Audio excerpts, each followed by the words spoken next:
Hey girls and boys, ladies and gents and Camp Bestival fans all over the world. It's Rob de Bank here on a slightly gloomy day in London town with the legend that is Rick Astley. Hi Rick. Hi, how you doing? Yeah, I'm good, thanks Good, mate. good. Thanks for welcoming us into your world. Pleasure, pleasure. I wish I could have done something about the weather, but what can you do? It will be sunny in will. July for Camp Bestival. So I'm aware we're breaking up your recording process. You're in the studio at the moment. Yeah, but that's always good, an excuse to get out of the studio.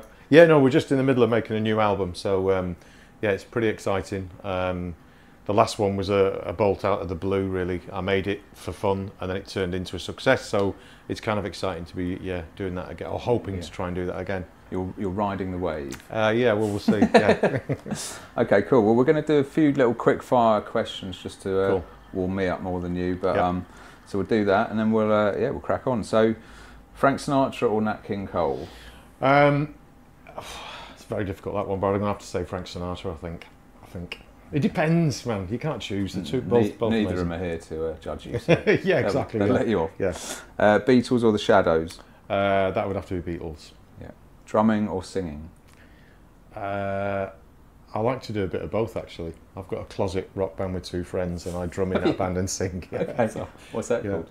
We're called the Luddites because it's back to basics. It's like three-piece rock and roll, and if we can't play it, just the three of us, we don't bother. Really? So, yeah. And are you touring?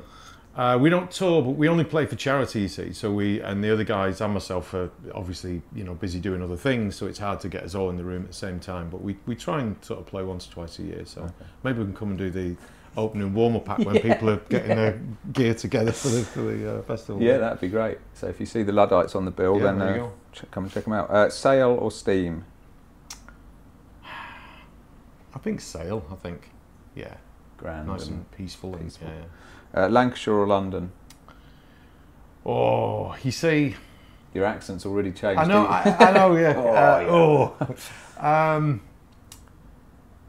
I really, really like London. It's an amazing city, but in terms of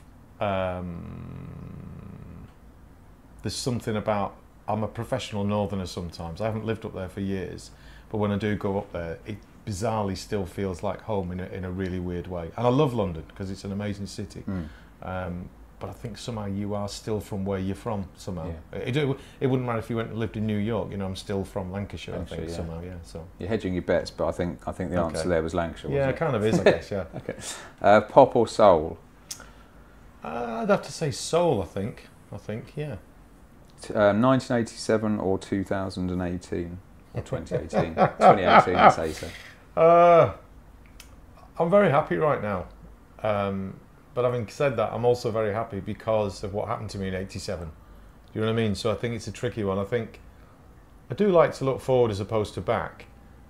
But I've had a really amazing history, I think, in terms of what's happened with those songs and the way they've kind of been reinvented and survived on the internet now and stuff and everything. So I don't ever poo-poo the '80s. I think it was a great decade, and it really was amazing to me. So.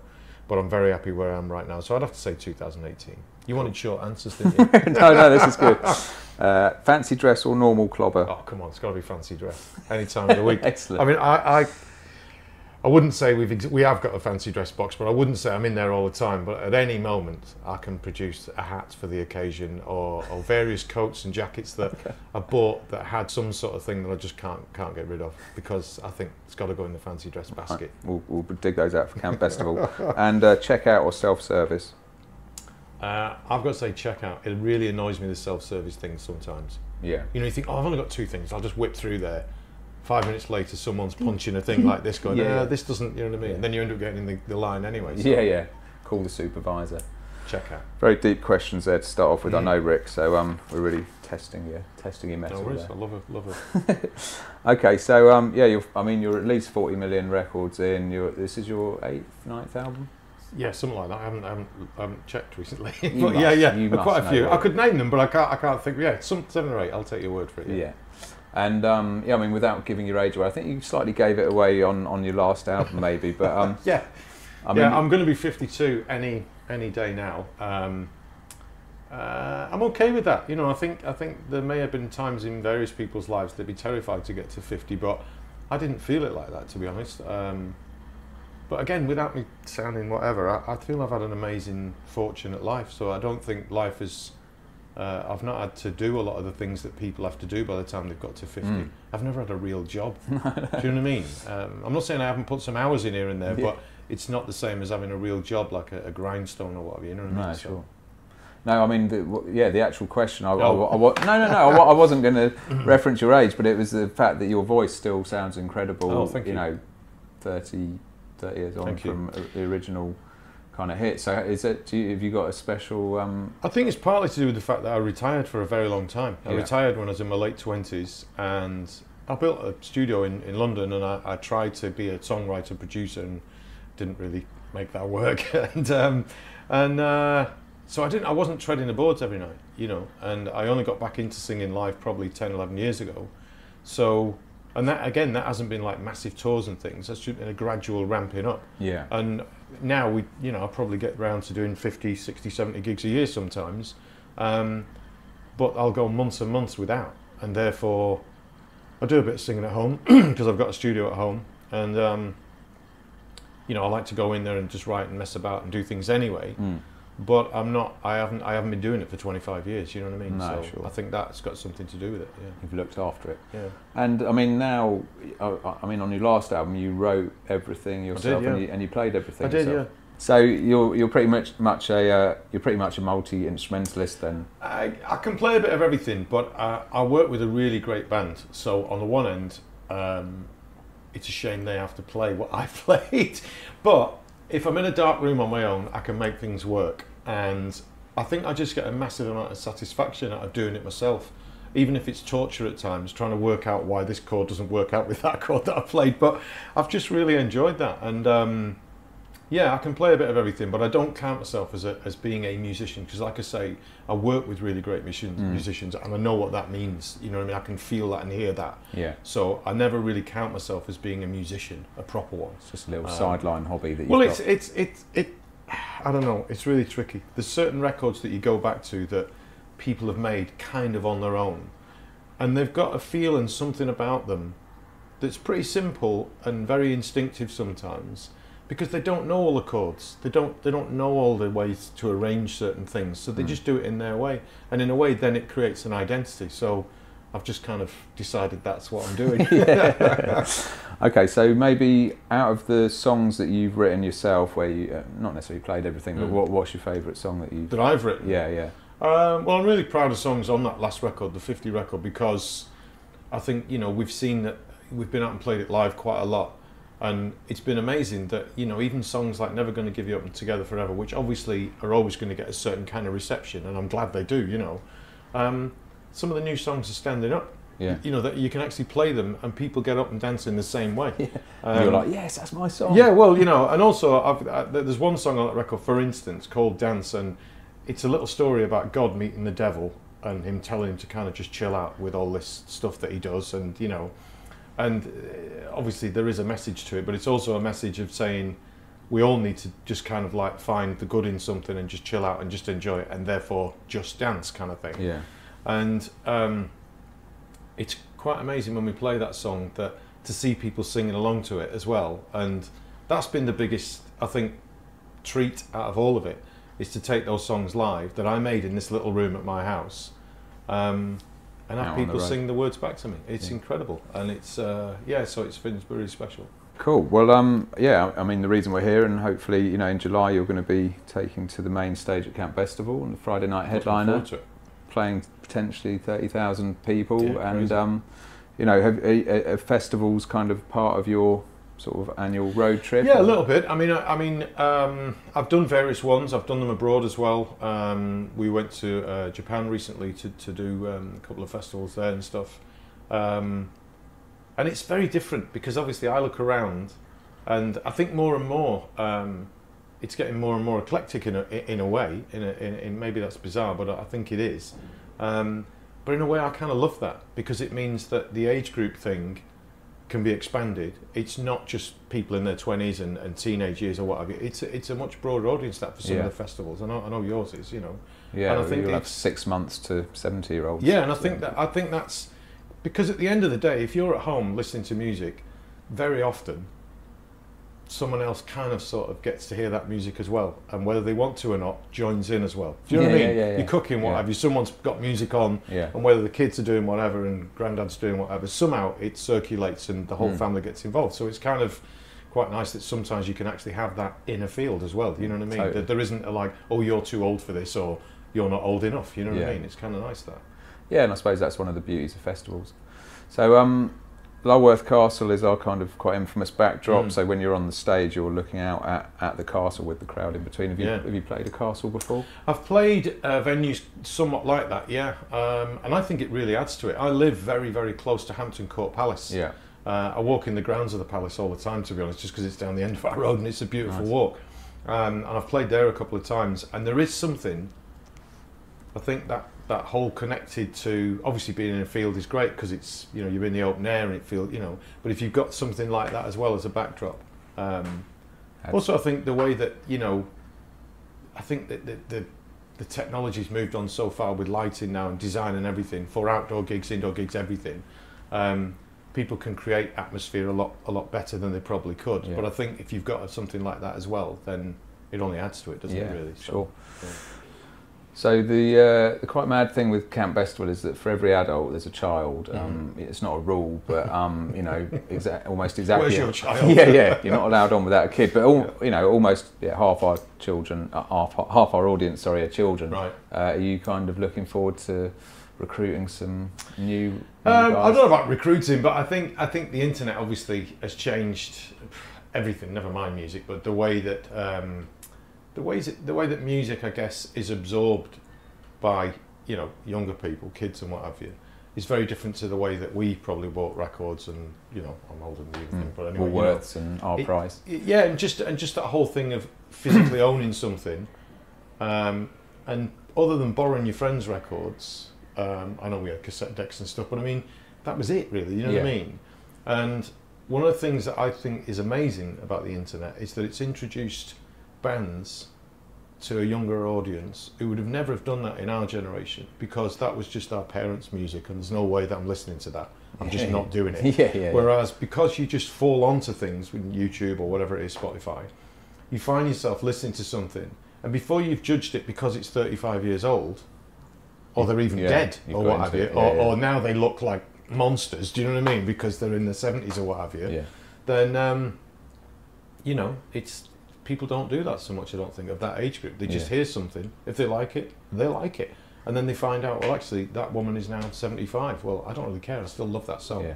So I think that's, I don't know, maybe I'm fooling myself, but I think that's a great thing for music, because it should be about what it sounds like, not what the person looks like. And even in my day, you know, back in the 80s when there were certain artists, let's say, who weren't the best singers in the world, but they looked great, it used to frighten the hell out of me, because I'm not saying I'm a monster, but I didn't get a record deal because of the way I looked. I got a record deal because I sang the way I sang, and it worked on those records. You know, so I think for me, a young audience, I think, is a challenge, because it's kind of like, you know, trying to get people to like what you do, just built on a musical basis has got to be the way forward. But you've also then, I think, on a stage, you've got to entertain people. I think that's one of the things I never ever take onto a stage with me, is that we've already won. There's 30,000 people out there, or there's 1,000 people out there. Yeah, it can always go either way. Yeah, you've got to go out there and work for it, because, you know, there's a lot of great artists going to play that weekend, and it's like they don't have to come and see you. They can kind of go and do whatever else they want. Do you know what I mean? You know, totally. So you have to work for it, I think, whatever age group, you know. So.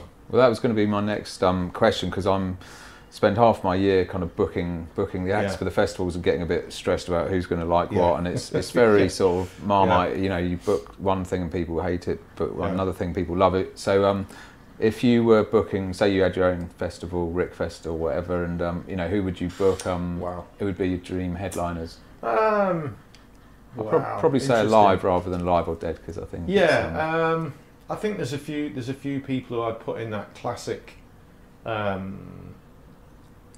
You know, I've got a catalogue of songs that anybody has to appreciate. Elton John's one of those people, I think, because I just think he's just able to pull that song out and say, "Oof, remember that one?" Do you know what I mean? And you just go, "Oh yeah," you know what I mean?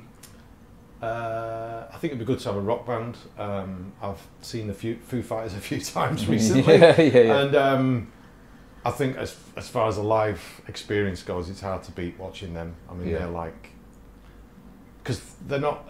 What I love about them, I think, is that they are a rock band, but they're far more than that. I think as musicians, they're just amazing. But I think the way that they write songs and structure songs and everything isn't that kind of like, just doing it by the numbers kind of way. There's always something going on in their songs that just makes them a little bit different. And but I think when they bring that live, it's just incredible. I think it's a really powerful band, I think. It's a pretty strong lineup. Please don't start your festival too soon, because I don't want any more competition in the market. Elton the Foo Fighters, right? Okay, so apart from headlining Camp Bestival, what are you most excited about at the moment? Obviously, we talked about the record. To be honest, we're kind of planning a couple of holidays this year, which we didn't. We did have a holiday last year, but it just kind of got shrunk a little bit, and it changed. And I still had to do a few things while I was away. And we're only releasing the album hopefully in September time.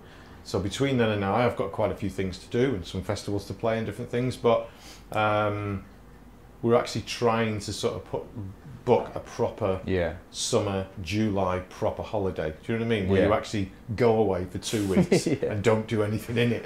I don't remember those either. Festival season takes up the whole summer. That's the thing, and the whole thing with gigging, I've been so lucky this last sort of decade to have the opportunity to gig during the summer and what have you, that you can't turn it down. But we've just kind of said, look, we've got quite a bit on this year, so let's stick to this and let's not, So family time is maybe. Yeah, and I think that's one of the things I remember most, I think, about our daughter as she grew up and what have you, was that we very often went to the same place on holiday in Sardinia. And it was a pretty quiet little place, but it just was a really great place for a family holiday, in the sense that there wasn't a whole lot going on. It wasn't shishi in any kind of way. It was just really great food. You could get a good bottle of wine. The sea there is incredible, and it was just proper relaxation. And so I think we're going to try and recapture that, I think, this year for sure. We won't give away the location. So. No, well, I don't know whether we're going to Sardinia again, but yeah. Do you get harangued on holiday? No, I mean, to be honest, I need a haircut, to be honest, big time. I've been in the studio too long. You need a haircut. Well, yeah, but you wear it well, darling. But it really depends. If I've got my glasses on and my hair's not really in a quiff, then I don't really get recognised. Right. But if I've got a proper quiff like that and I've got the glasses off, then people clock me a bit more. Do you mind it? No, because to be honest, I'd say 99.9% of the time, it's a really nice sort of interaction anyway. And obviously, I'm sure everyone in my position's been through that drunken idiot moment. You know what I mean? But generally speaking, it's people who've got something nice to say, so it's kind of cool. Yeah. We kind of threw it out to the interweb, to the powers that be, and asked a few of your many fans to send in some questions, and we received. Slightly terrified, but yeah, great. It's all good, clean fun. But we just picked a few. So apologies if we don't get through your question. Guys, so thank you for sending them in. Mia H, age 12, said, "Hi Rick, what is your favourite song at the moment? Brackets, can't be one of yours." Oh, hi Mia. No, it wouldn't be one of mine. Favourite song at the moment? I would say this, wouldn't I? Because there we go. Because Clean Bandit are also playing. I know they are. I like Clean Bandit. And they've got a song called Miss You, I think, at the moment. I think it's called Miss You. And I really, really like that. Cool. I think it's great that they have different vocalists, because it kind of changes up who they are a little bit sometimes. Do you know what I mean? So it's kind of, but I really like that. Yeah, they're headlining the Saturday. You're doing. No, I really like that tune. Cool. Hannah Cohen, Cohen, age 14. At what age did you start making music? Hi Hannah. I was in the church choir when I was probably about 9, I think, and I was also in plays at school. I didn't get to play Joseph, but I got the cooler role. I was Pharaoh in Joseph, so I had the orange tassels and the silver gear, you know what I mean, silver outfit. Your fancy dress. Then. Exactly, that's where it all comes from. First band I was in, I was probably about 15, I think, 14, 15. I got a drum kit. I used to have a motorbike leather jacket and thought I was cool, long hair, and sold that so I could buy this little drum kit, and that's how I got started, Henrika K, age 15.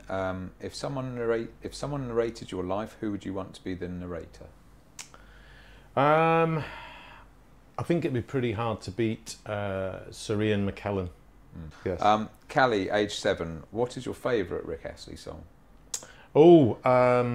My favourite song, hi Callie, I mean, to be honest, I know it's probably corny, but Never Gonna Give You Up, which was my first one and probably my biggest song, has got so many amazing memories for me because it changed my life. It completely changed my life. And on any given night that we're playing somewhere, wherever it is in the world, I kind of know that we've got that song, you know, as the kind of song at the end of the show and all the rest of it. And it's been really good to me, that song. I'm grateful to it. So it's kind of, it brings back a lot of great memories. So as much as I'm loving doing what I'm doing right now, and I am, I just think you've got to be, you know, sometimes you've got to acknowledge how you got there, you know what I mean? And that's the song that did it, so. Good question, Callie. Molly, age 14. Have you heard of the game The Sims? Of course I have, Molly, of course I have. I have a 25-year-old daughter, and she loved The Sims big time, and still does, I think, a little bit, yeah. I've no idea what you're talking about. But come on, get with it, Rob. I've got 4 kids, I should know about this. I'm going to go and Google it afterwards. Marlena, we're moving into a different age bracket here. Marlena, hello, age 43. A bit of a brutal choice, but if you had to give up either coffee or beer for the rest of your life, which one would you choose? Hi, Marlena. I would give up beer, I think, because there are other drinks that you can have, i.e. wine.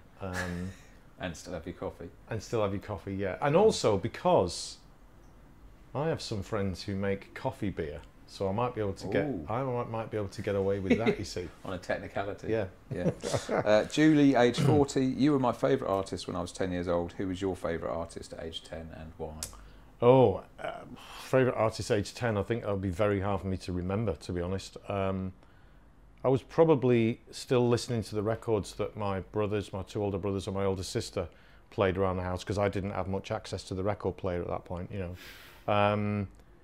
So I used to go and see bands with, my sister used to take me to see bands like progressive rock bands, a band called Camel. Yeah, okay. Great band though. A band called Supertramp she took me to see, who were amazing songwriters.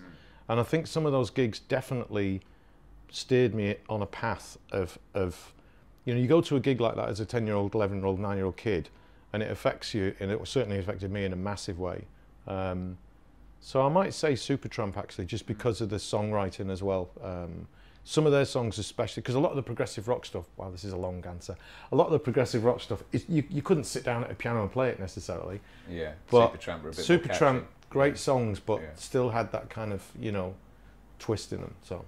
There you go, Julie. Amelia, age 42. Have you been to Dorset before? Amelia, I have been to Dorset, yes. In fact, we had a family holiday when I was very young, and we rented 2 cottages because it was a big part of the family group of different members of the family, you know, group. What am I trying to say? Different factions, whatever. And one of the cottages was in Dorset, and one of them was in Somerset. And we thought this was the funniest thing in the world, because literally we'd walk down this country lane and go, I'm in Dorset. I'm in Somerset. I'm in Dorset. I'm in Somerset. And whatever. I was young.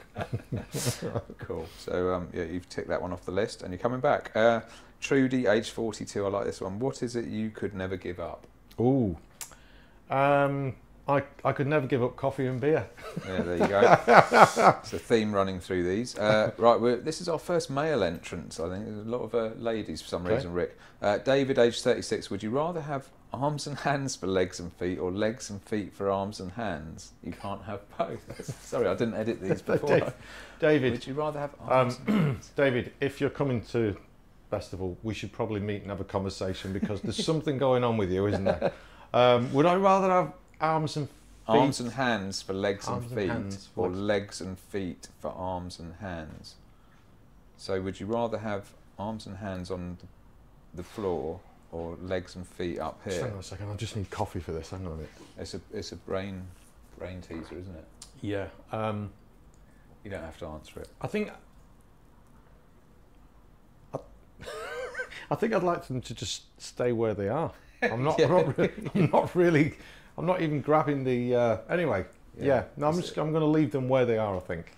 That is a tricky one. Right, Baltan or Baltan. Hi Rick, I'm almost running out of ideas for birthday gifts for my husband. Any suggestions? Also, I would like to know, what did you get for your wife for her last birthday, which is a little bit personal, and feel free to... No problem. I think it depends how old your husband is, obviously, and all the rest of it, but I always think when you get to a certain age, you need something to get you doing some kind of activity. A lot of fellas, we like gizmos, gadgets, technical gear, whatever it is, we like something. So it might be a good thing for him, and then possibly for you as well, that you got him some sporting kind of thing. You know, got him into a new sport, like get him climbing. Rock climbing's quite a cool thing to get into, I believe, these days. There we go. That's a good yeah, answer. so maybe something like that, something a bit unusual that reinvigorates him a little bit. That's what I think I'd be going for. I don't know how old he is. He might be like 24 or something. I don't know, but anyway. Might be very fit already, Rick. And the birthday present I bought for my wife on her last birthday, I couldn't possibly tell you, dear. Get him Rick's new album. There you go. In September.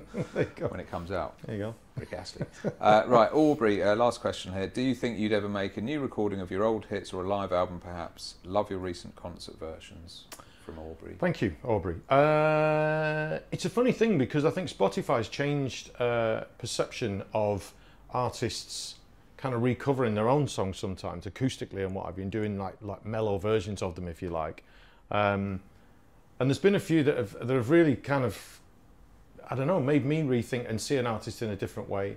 I know Madness have done it a couple of times for commercials and stuff. They've done some of their songs again and stuff, and you think, because I think they've written some amazing songs, lyrically and melodically and everything, some great songs. But obviously they are Madness, and they do them in that style. And then when you hear someone else interpret it, or even themselves do it, you kind of realise how great that song really, really is, because they've done it in a different way. So, yeah, it's an interesting thing, and I'm definitely, it has been talked about a little bit. So I think we just need to get in a room, and with plenty of coffee and maybe a bit of beer, yeah, and give it a try, really. I might turn the microphone on down at Camp Bestival. There you go. Rick live from Camp Bestival 2018, the live album. There you go. Well, on that note, Rick Astley, thank you very much for joining us. Cheers, See you pleasure. in July. Yeah, we're looking forward to it. Thank you. Camp Bestival, Rick Astley. Have it.